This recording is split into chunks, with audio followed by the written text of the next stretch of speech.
명태균 씨 얘기를 좀 이어갈게요. 네. 명태균 씨의 페북 먼저 좀 보여주세요. 제가 이 페북을 한번 먼저 보고 얘기를 좀 이어가도록 하겠습니다. 네. 아, 진짜, 이준석 의원 얘기는 하면 할수록 참, 네, 무궁무진합니다. 권성동, 윤한홍, 이철규 등등 윤핵관들아, 그만해. 여태껏 많이 헤쳐먹었잖아. 당신들 눈에는 당과 당원들이 안 불쌍하냐? 총선 불출마 선언하고 그냥 찌그러져 있거라. 진짜 누구 하나 불출마 선언 안 해. 예, 참. 예, 예.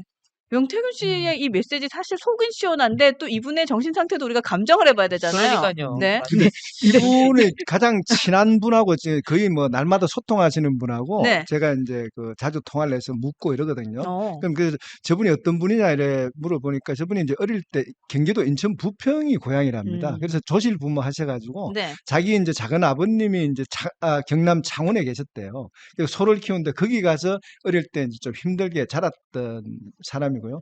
이분이 이제 그 여론조사에 대해서는 아주 전문적인 어떤 그 기법을 갖고 있는 분이다. 그리고 이제 그래서 많은 사람들을 도와줬는데 이분이 이제 이제에 밟지는 못하대요. 그래서 이제 돈을 여론조사를 하는데도 예를 들어서 정상적인 것보다 좀 적은 규모로 돈을 받으면서 자기의 어떤 그 가진 재능을 좀 이렇게 과시하는 능력을 좀 가지고 있었고요. 그래서 이분이 이제 정치권에 들어오게 된 계기는 김영선 의원과의 만남이랍니다. 김영선 의원이 고향이 그쪽이거든요. 그래서 그분을 만남을 해가지고 이준석, 김종인, 오세훈, 홍준표 이렇게 왼을 넓혀갔다고 얘기를 하고요. 그래서 제가 물어봤습니다. 이준석은 그러면 왜 그렇게 지금 이준석에게 저격을 하냐 물어보니까 네. 이준석이가 처음에 이제 그 당대표 나왔을 때 김웅이가 나오는 걸 이준석이가 도와주려고 했지 않습니까? 근데 김웅은 캠핑카 들고 저 전국을 떠나버리고 그런 바람에 이준석이가 3등 정도로 올라섰을 때 네네. 대구에 와서 이제 김영선 의원을 통해 가지고 명태균 씨가 이준석을 만났답니다. 만나서 명태균 씨가 여론 기법을 사용해서 이준석을 1등으로 만들어서 당대표가 되는데 공을 세웠다라고 얘기를 하더라고요. 네. 거기가 이제 국민의힘과 인연을 맺는 시발점이었답니다. 근데 이분이 사실 영향력은 꽤 자, 우리 많았어요. 대변인 네. 모셨으니까 시간도 없고 이러니까 제가 지금 어제하고 오늘 많이 전화를 받았는 네. 우리 한동훈 전 대표였는데 메시지 전달했는데 네네. 그 부분 한번 여쭤보고 싶어요. 명태균 씨가 메시지 전달했는 거. 한동훈 대표한테요? 예. 그런 일이 있었네. 저 예, 잘 한번 파악하지 보시죠. 못했는데. 그러니까 이게 기사가 많이 났는데 네. 한동훈 대표에 대해서도 총선 이후에 대해서 반성할 거 반성하고. 한동훈 전 대표에게 메시지를 보냈다는 게 네. 아니고 저 기사요. 네, 저 네. 그래서 명태균이 한동훈 연락처를 어떻게 보냈지 이런 식으로. 아니 근데 여론조사와 관련해 갖고 네네. 그 한동훈 전 대표가 여론조사에 관여했어요? 여론조사에 관여했다면 제가 그 공천을 받았었어야 되는데. 네.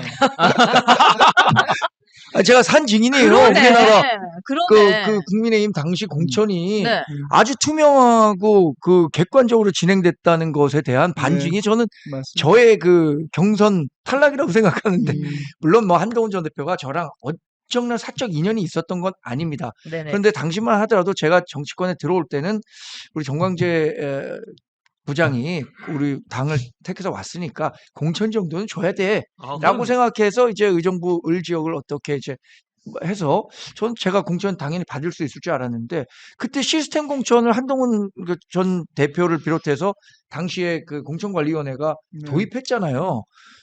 그래서 어느 때보다 잡음 없이 진행됐어요. 근데 어느 때보다 잡음 없이 진행되는 과정에서 이런 부작용이 있었죠.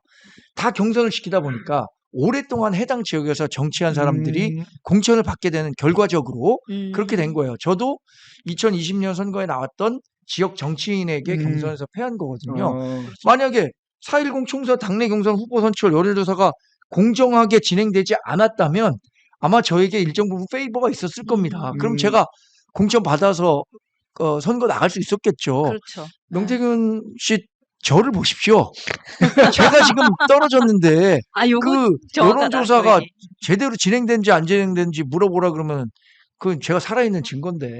그런데 저 메시지 당원들에게 사과하고 진상규명 및 재발 방지 당무감사부터 받아라 이랬는 것은 혹시 우리 공천 받은 사람들 중에 명태균 씨를 이용했는 사람이 있었는가? 아니면은 한동훈 전 대표도 모르는 사이에 그렇지. 당시 그러더라고요. 비대위원장이 모르는 사이에 뭐 이게 자기가 작업해서 이루어진 게 있다라고 네네. 하는 걸 암시하는 건지는 모르겠습니다만 제가 뭐 아는 한 의정부라든지 그런 쪽에서. 뭐 제가 아는 제가 아는 한 한동훈 전 대표는 이 공천과 관련한 뭐 네. 이 저 여론조사 이런 거에 대해서 음. 장난칠 분은 아니에요. 그러니까요. 아니죠. 예, 네. 예. 저 부분에서 우리 메시지를 한번 내야 안 되겠습니까?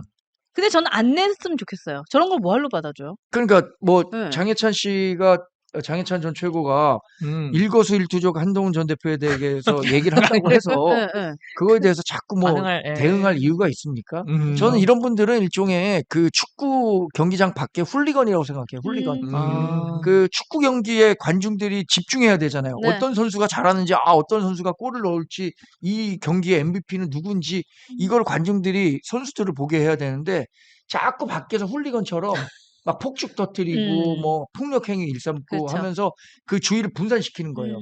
그럼 그 거기에 있는 축구 선수, 유명한 뭐 손흥민 같은 선수들이 훌리건 상대해갖고, 뭐 이렇게 얘기할 건 아니잖아요. 그렇죠. 그렇죠. 예, 예, 저는 예. 그러니까 그렇게 장해찬이나 명태균이나 자기들이 한동훈 얘기를 해야지 기사가 이렇게 난다는 뭐 거를 그럴 수도 아는 있죠. 예. 그러니까 관종. 미친 전략. 그러니까 미친놈 전략이잖아요. 그러니까 센 사람 때려서 내가 뜨는 거. 그거 딱 그거기 때문에 뭐 더 이상 저는 성명 발표는 아예 안 했으면 좋겠고. 근데 이제 갑자기 저는 아까 그 페이스북에 명태균 씨가 저렇게 이제 하고 있는 이유가 뭔가 뭐 자기의 존재감의 문제도 있지만 어쨌든 친윤에 대해서 공격을 하는 거는 또 어떤 심정으로 저럴까라는 생각도 좀 들어요. 저분이 이제 국민의힘에 대한 당을 사랑하는 마음이 굉장히 깊었다고 합니다. 그리고 그래요? 이번에 음. 선거하는 과정에서도 이준석과 김문수 후보의 단일화를 위해서 중간에서 역할을 많이 했답니다. 근데 제가 이제 그 취재를 해보니까 그 과정에서 김문수 후보 측에 있는 참모라고 얘기를 하는데 누군지는 뭐 제가 밝힐 수는 없고요. 네. 그분이 반대를 했대요.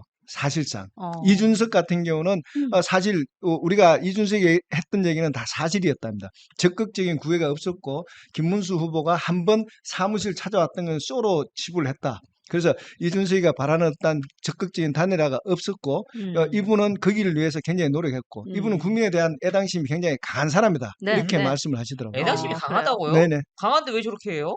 전 전혀 모르겠어요. 아니 그러니까 네. 친윤들에 대한 어떤 저런 공격이라든지 이런 뭐 거는 충분히 이해는 네, 됩니다. 그렇죠. 네. 친윤 떨거지들 네. 물러나라는 얘기잖아요. 그러니까 집착도 사랑의 한 부분이라 얘기할 수 있는 그렇죠. 것 같은 네, 거지. 그게 맞는 것 그런 같아요. 거지, 네. 그죠? 예.